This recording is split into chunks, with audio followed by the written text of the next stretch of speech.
Dans le cadre du grand chantier de rénovation du musée savoisien, l'établissement en profite aussi pour soigner ses collections et a récemment installé 70 mètres cubes d'objets dans une même pièce pour procéder à une opération de désinsectisation par poche d'anoxie. Il y a plusieurs types d'objets. Il y a des collections qui pourront être présentées au parcours permanent. La commande avait été faite au départ pour le textile. C'était une commande de 70 mètres cubes, c'était l'évaluation.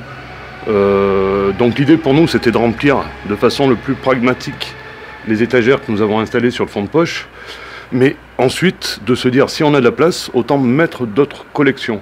On va trouver de la sculpture religieuse, en bois, et quasiment toute la collection de peinture du musée. Donc on a essayé de rendre le plus efficace possible le traitement et d'occuper au mieux donc cet espace et ce volume.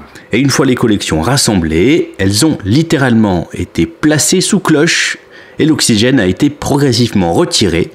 L'objectif étant d'aller éliminer tous les insectes et autres éléments vivants, ceci pour préserver les pièces de collection. L'intérêt de ça, c'est que justement on peut traiter en grosse quantité, un volume de collection très diverses, sans utiliser de produits insecticides et donc sans abîmer les collections.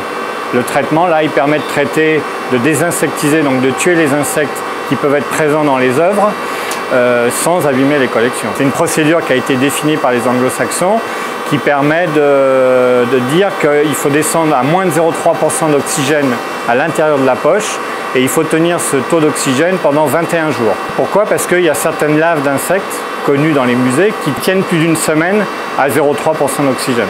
Après un tel traitement, les collections sont plus pures que jamais et elles intégreront pour certaines le parcours permanent du musée savoisien prochainement rénové.